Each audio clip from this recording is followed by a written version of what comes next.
I am calling King's Law Office over my seatbelt violation. The phone number is 828-652-3334.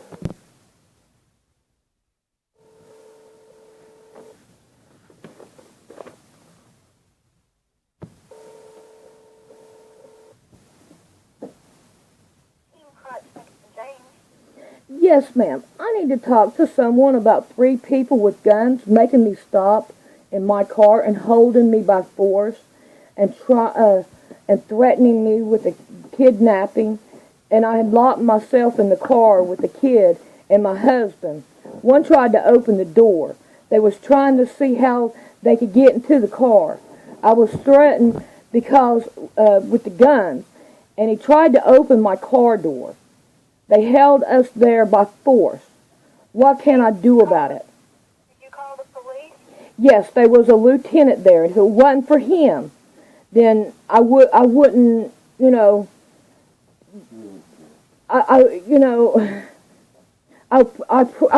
probably would have been hurt.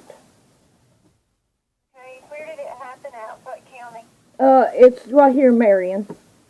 Okay, do you know who the people were that threatened you? I do not know their name. Okay. Have you tried talking to a magistrate? No, I have not. Okay, well, the only thing we could do is help you file a civil action against them. So you would have to know who they are. Okay, my next question is if it's a cop, will you still do it? That'll be up to the attorney.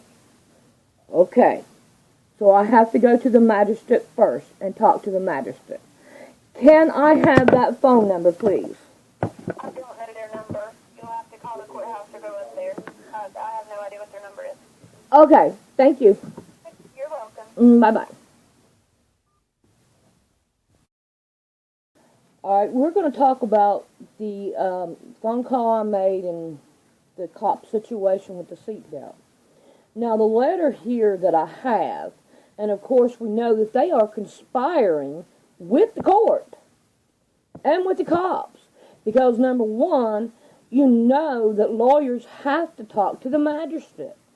And she did not want to give me the phone number. Okay? But the letter goes, Dear Sandra Wilkins, a review of public records of North Carolina indicates that you were charged with failed to wear a seatbelt driver with a court date of 11/18/14, being pulled over by law enforcement and receiving an citation can be the beginning of a whole chain of stressful events. No, it started when the cops harassed me. That's when the stress began.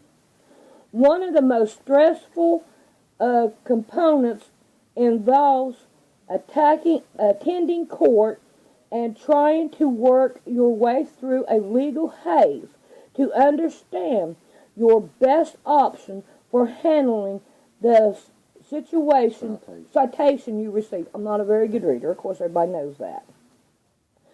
But, see, the courts even admits it's a haze to go through it.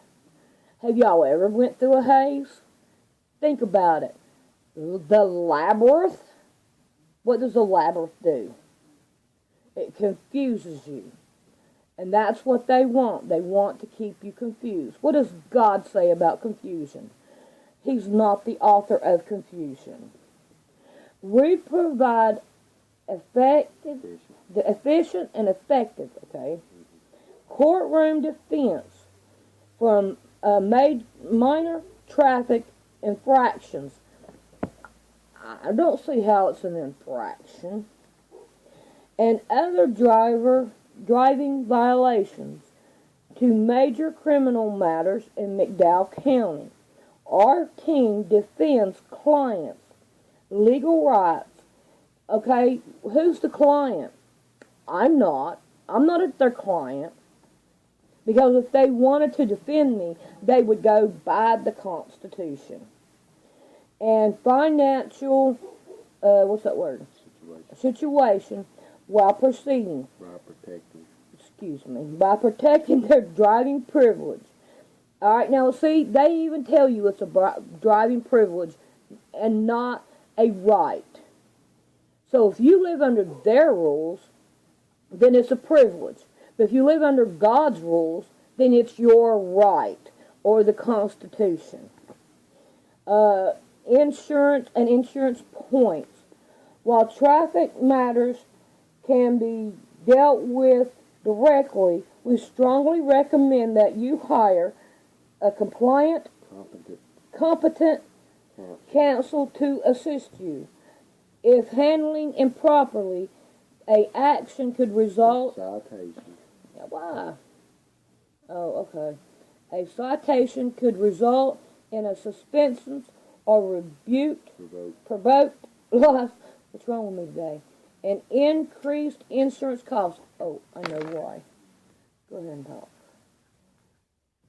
For free consultation, please contact our office by telephone and visit our website where you can view our traffic and DUI selection and visit my attorney page. So, King Law offices.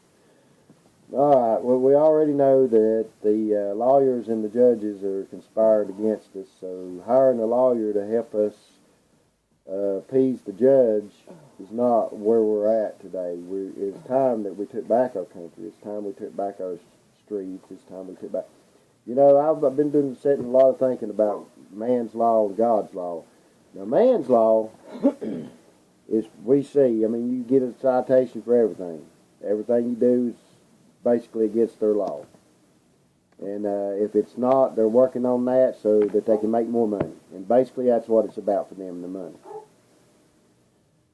But God's law is totally different. See, with God's law, if you make a mistake, which we're all human, we're prone to make mistakes, we just simply ask God to forgive us, and we know that He will, as long as Christ is in our life. Okay, now, the next thing that we want to discuss is what should we do from here.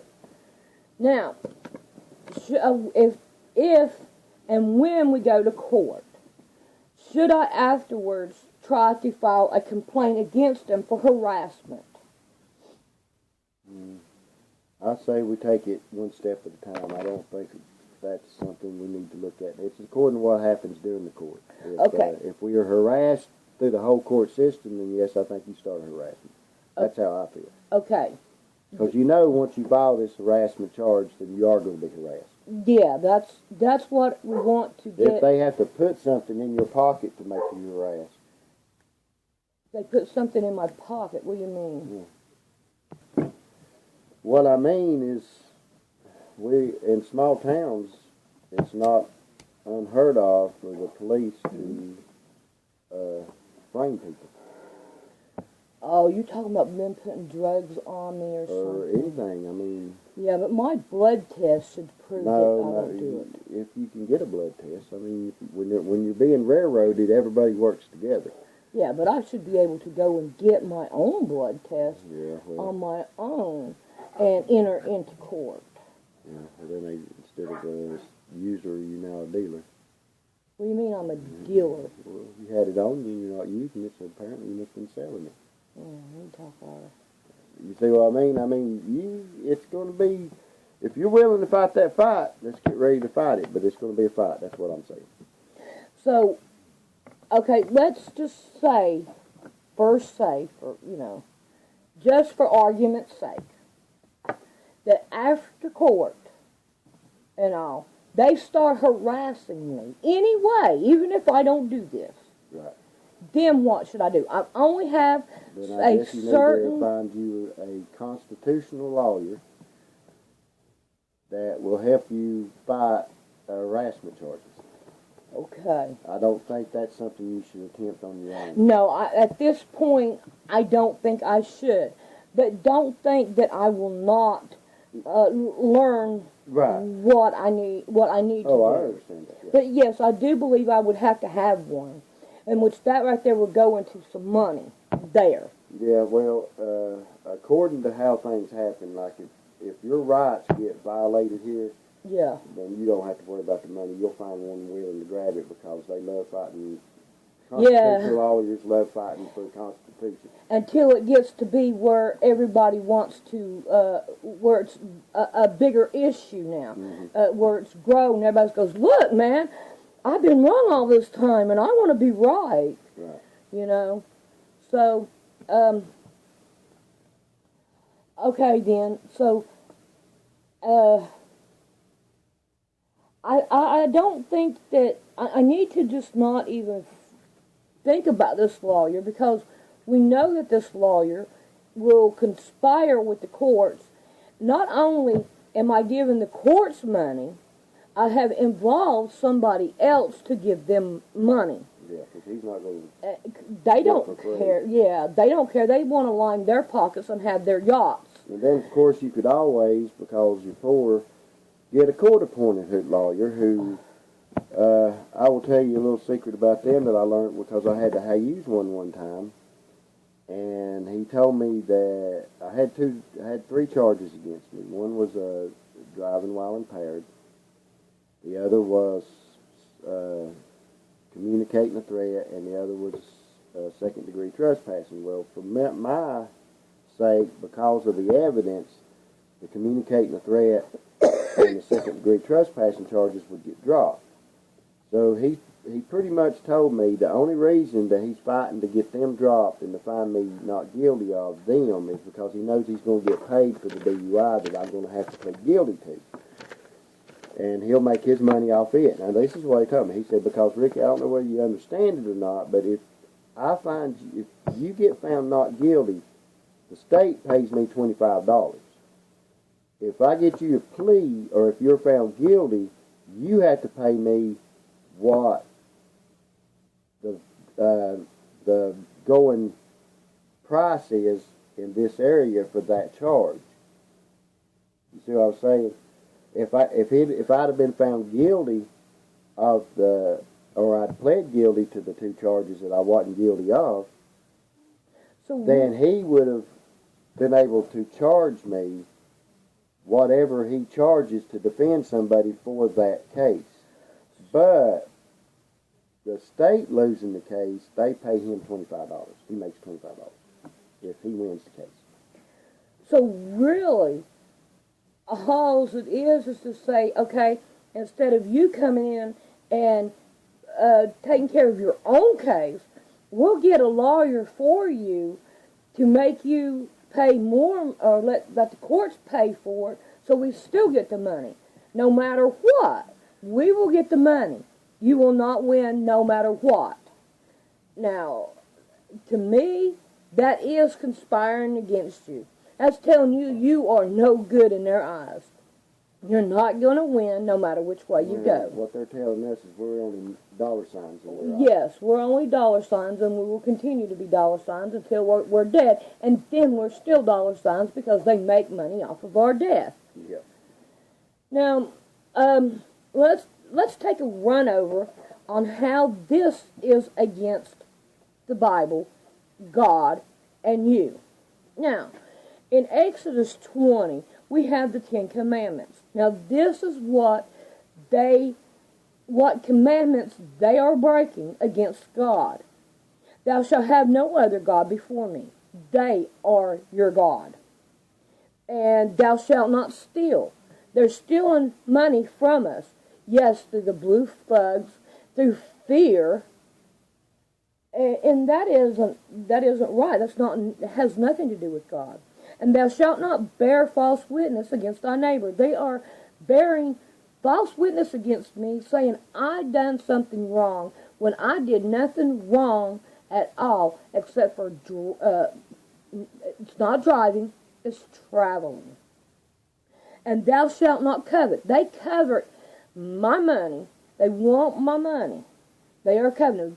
The love of money is the root of all evil. Now, this is a Bible verse that really has hit me over a year ago. And when I had my store, it was my Bible verse to put on the wall, because I put Bible verses on the wall. Now, wait a minute. Who chose this I believe I did. Did you? Oh, I'm Remember, sorry. I told you that Which was one on- did? Oh no, I chose the one about the learn not the way of the heathen. Okay, you see, I know I painted it though. Yeah, you did say. Okay, but Luke 11:46. I'm sorry I took it from you. You can Daddy. have it. No, I don't want it. I want you to have it because you're the one that. But it says, Jesus says, "Woe unto you also, you lawyers, for you lay men with burdens grievous to be borne, and ye yourself touch not the burdens with the one of your fingers." So that's telling us that they can do whatever they want to do. Now, this is my theory on it. I don't know if it's true or not, but let's just say you're a lawyer, you're a cop, you're a cop's wife, you're in a cop family.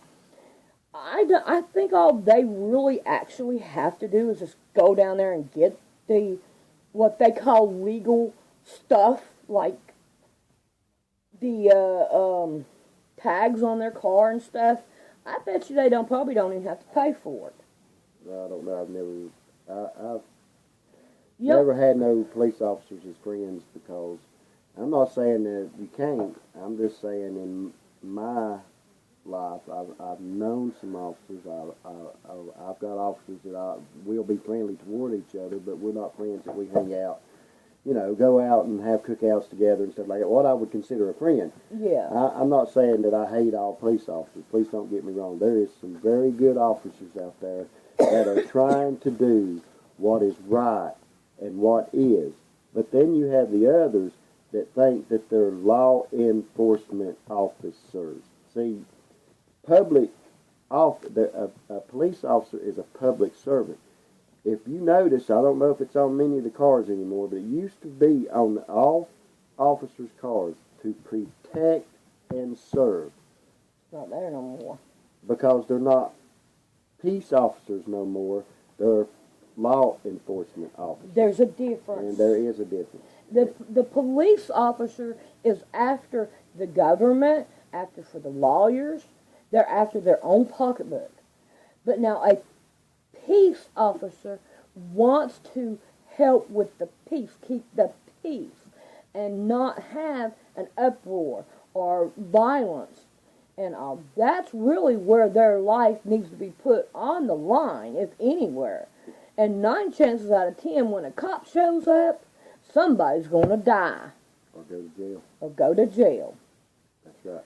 I mean, they don't care. Look, if I can make sure you get a ticket, then you're going to feed my family tonight. You are going to give me money. But what about your family? Does your family get fed with them doing this? Are we really safe not having a seatbelt? Are we really safe not having a driver's license? Are we really safe not having all these things that the government wants, like insurance? All it's doing is taking food out of your mouth. That's all it's doing. And look at the Obamacare. The Obamacare, it's already in trouble. Way in trouble. And we're not going to be able to get out of it. The only way we're going to be able to get out of it is to stand up for our constitutional right. God gives rights to be free. And you are not a citizen. Okay? Think about it. Look in the dictionary under what citizen is. Get an old dictionary, not the new ones, because they changed the words in the dictionary. So you are not really a citizen. A citizen means you are a member of something. I am not a member of this town. I dwell here. I dwell here at this address. And I'm not a member. No. A member is like being a membership of Bohemian Grove. No, thank you. I don't want that. And most definitely, don't tell them you do not accept their statutes or their code or ordinances. There's 3 different things. and they get you on 3 different things. You know, right now it's like it hit me, but you know, of course, whenever things hit you, it could be wrong, it could be right. But just think about it: the Father, the Son, and the Holy Ghost. They're always. I mean, and numbers. Okay, that's another day. Yes. But y'all think about everything and all, and we will continue to do these videos because we really do love them. And I just want to leave you with, think about this. When, for some reason, Christ is always turned out to be the bad guy. Like he's done something. He's trying to take your rights away, or this, that, and the other. Or you don't have the right, if you're a Christian, you don't feel like you have the right to do this, you don't have the right to do that. Well, when you do make a mistake with God after you find Christ, and you do, just like you make a mistake with the law, Yeah. all you got to do is ask God to forgive you. And it don't cost nothing. And it don't cost nothing but a little bit of pride. That's right. A little bit of pride, that's all. And God hates the proud heart. So get that pride out of your life. But like I'm saying, you can lay down. But y'all have a great day and just think about that. Thank you. Bye.